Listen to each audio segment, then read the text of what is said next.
안녕하십니까.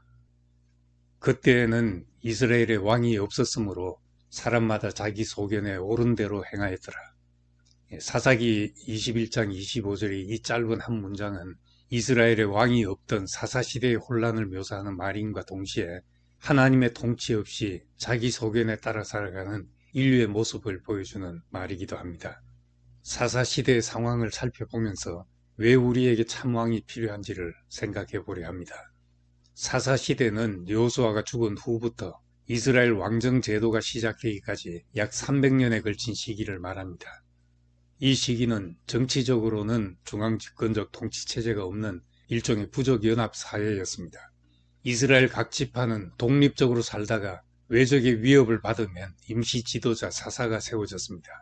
사사는 재판관이란 뜻이지만 전쟁을 지휘하고 지역을 다스리며 백성을 위기에서 구했던 이스라엘 공동체의 최고 지도자였습니다.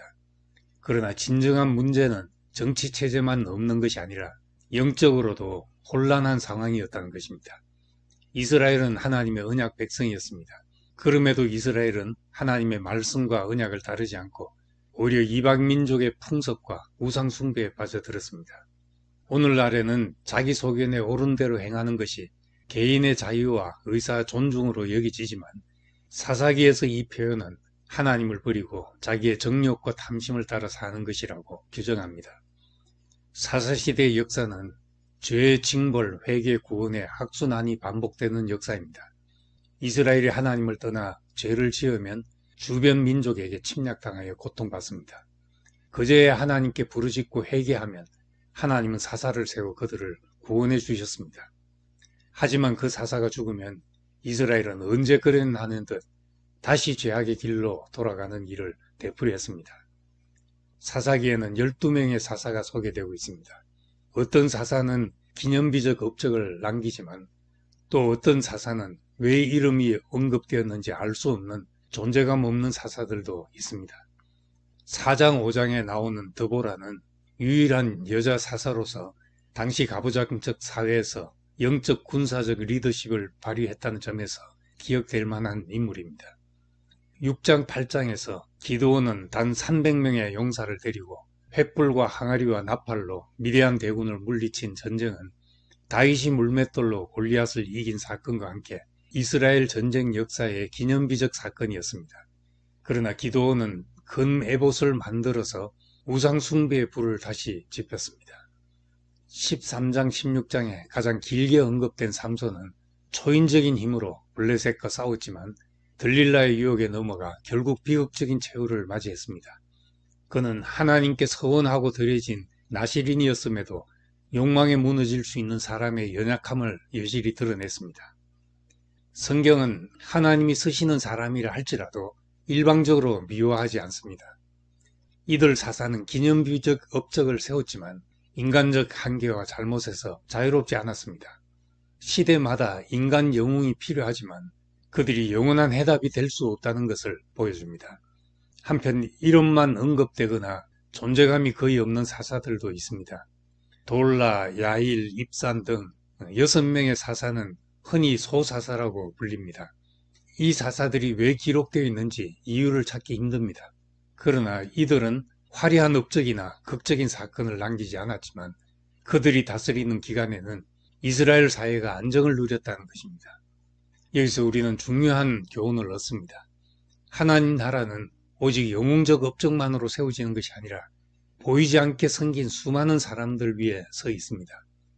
탁월한 지도자들은 위기 돌파에 필요하고 보이지 않는 지도자들은 공동체의 평안을 위해서 필요했던 것입니다.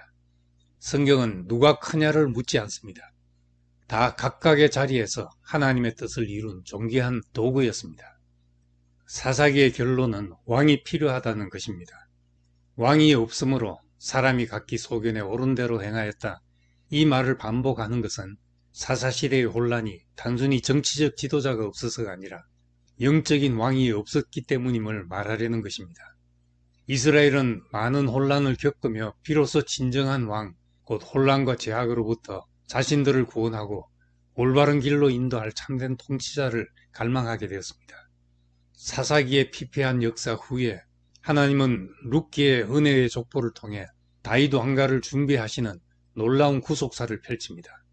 그런데 다윗을 세우시고 네 집과 네 나라가 내 앞에서 영원히 보존되고 네 왕위가 영원히 경고하리라 약속하셨지만 육신적 혈통으로는 영원한 왕국이 될 수 없었습니다. 마침내 그 궁극적인 답은 신약 성경에서 선포되었습니다. 마태복음 서두는 이렇게 시작합니다. 아브라함과 다윗의 자손 예수 그리스도의 계보라. 이것은 사사시대부터 이어져 온 인류의 참된 왕에 대한 갈망이 마침내 예수 그리스도 안에서 성취되었음을 선포하는 것입니다. 예수 그리스도 안에서 모든 사람이 무릎 꿇어지는 왕을 만나고 우리에게 하나님의 생명과 본성을 공급하는 영원한 통치를 경험하게 된 것입니다. 사사기의 메시지는 단순히 나쁜 시대의 이야기가 아닙니다. 그 혼란의 역사 속에서도 하나님은 구속사의 큰 그림을 준비하신다는 것을 보여줍니다.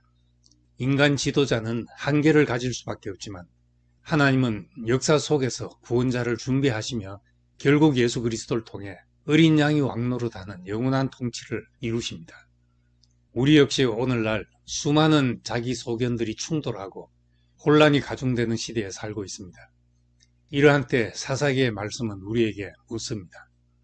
당신은 지금 어떤 왕의 다스림을 받고 있는가? 나의 소견에 따라 사는가? 아니면 하나님의 나라, 하나님의 통치 아래 사는가? 요한계시록 5장에 보좌에 앉으신 이와 어린 양에게 찬송과 존귀와 영광과 권능을 세세토록 돌리지어다. 이 말씀이 왕이 없어 자기 소견에 좋을 대로 행했다 하는 사사기의 문제에 대한 대답입니다. 우리 모두가 왕이 없었던 사사기의 상태에서 계시록 말씀처럼 어린 양의 영광스럽고 존귀하신 통치 안으로 옮겨지기를 원합니다. 감사합니다.